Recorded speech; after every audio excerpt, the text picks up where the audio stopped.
Mercedes-Benz has what is perhaps the most illustrious portfolio of cars in India's luxury car market. They have a presence in every segment, from hatchbacks to sedans to SUVs to supercars.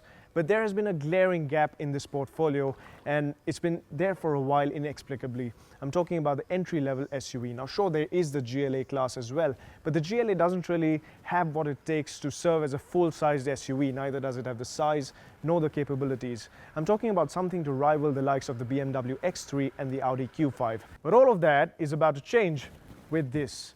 This view is a forward drive for the first time in India is the Mercedes-Benz GLC class.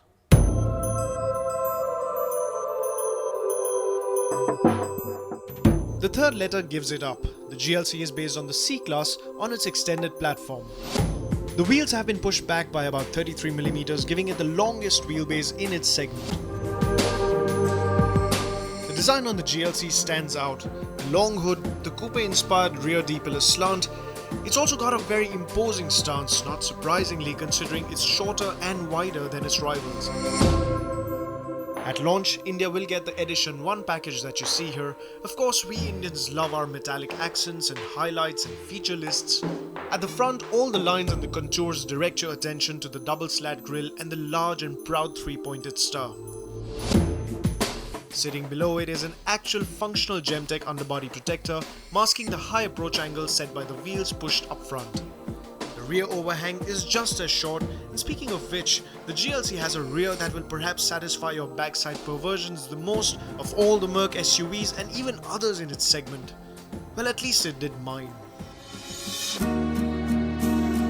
Remember what the C-Class's interior did to you when it was launched in 2014? Well, the GLC will do just the same and even more.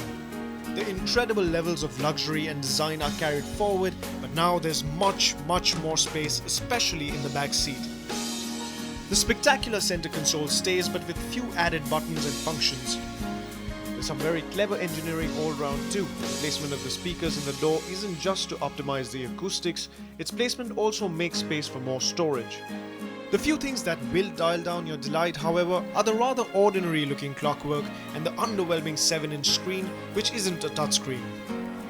Instead, the infotainment is controlled by the scroll and the touchpad on the center console, which to me actually makes sense. A touchscreen demands your attention more. This works more like a laptop. The GLC also gets a large panoramic sunroof which airs up the cabin nicely, and for when the sun sets, the ambient lights liven up your various moods.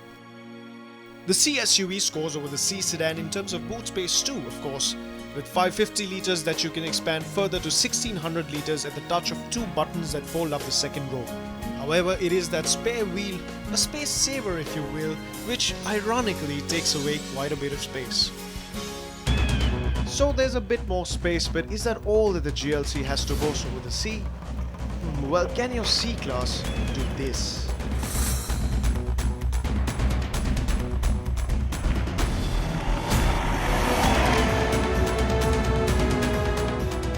Well, of course it can't, but the GLC can.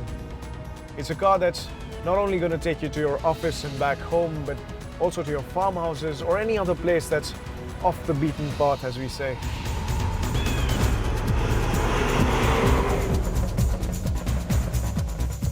Now, the GLC is the first of its kind from Mercedes-Benz in India. Of course, internationally there was a model that preceded this. It was called the GLK, which India never got. Now, the versions for the GLC in India are going to be the GLC 220 and the GLC 300. The 220, of course, is the diesel, while the 300 is the petrol.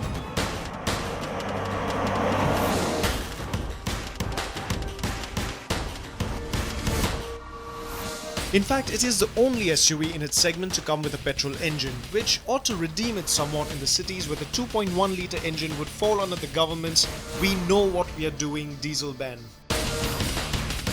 Now remember, the Q5 and the X3 just managed to escape with their 1997cc engines. The 2.1-litre diesel is an aging engine, but it's an engine that's aging rather well.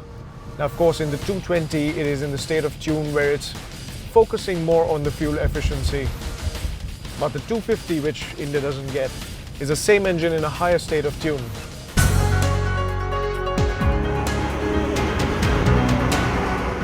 The Despite being larger in displacement, the GLC's 2.1-litre diesel motor is actually the least powerful in its segment, well, at least on paper. It does manage a comparable torque of 400 Nm that is available earlier than it is in its rivals. So the GLC's diesel engine does feel very drivable in most circumstances. Although I do wish that at a later stage Mercedes would launch the GLC 252, which would make it the most powerful diesel engine in its segment. Now the 300's petrol engine is wonderful. Not only is it really silent and refined when you're not pushing the car around, but then you step on the gas and it's got that zest and character that you're definitely going to enjoy. If you are planning to buy this car to drive it by yourself, well then the GLC 300 is the version that you should be looking at.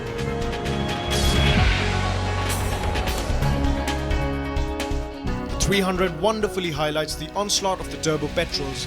Despite being a 2-litre 4-cylinder motor, the turbo enables it a motive capability of 245 PS and 370 Nm, and no, I'm not mistaking a V6's figures. The performance as well as refinement of both these engines far exceeds initial expectations, and a large chunk of the credit for this goes to Mercedes' new go-to transmission, the 9-speed G-Tronic torque converter.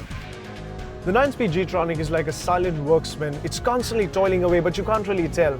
It's trying to constantly extract the maximum out of these engines in their various driving modes. But while it's at it, the engine just seems at so much ease. The GLC gets 5 driving modes which govern the nature of the response from the engine, the gearbox, the steering and even the air conditioning.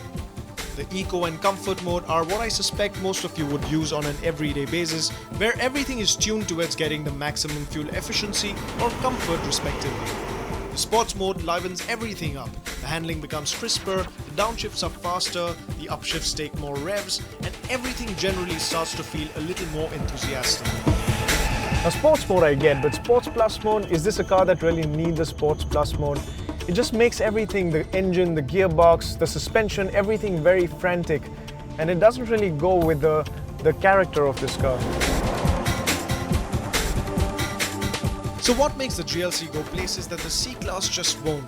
Well, yes, there is the SUV geometry and it is driven by all 4 of its wheels with Mercedes' 4MATIC all-wheel drive system, but the GLC also gets the off-road package standard, which works in tandem with the onboard electronic driver aids.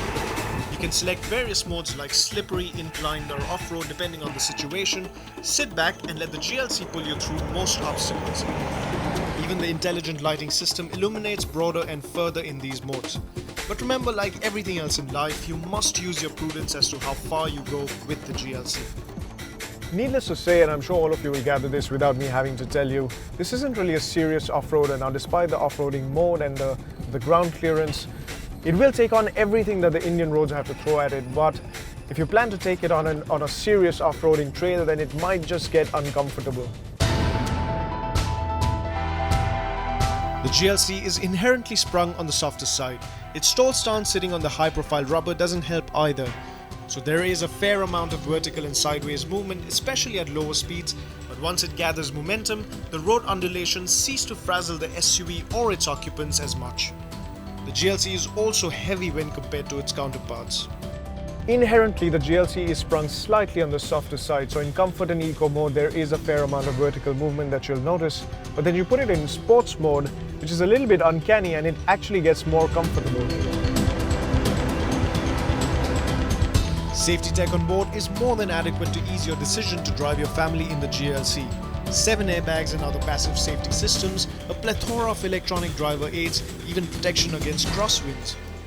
The various warnings of potential dangers are almost as if they're serving as reminders that soon control will be taken away from the driver.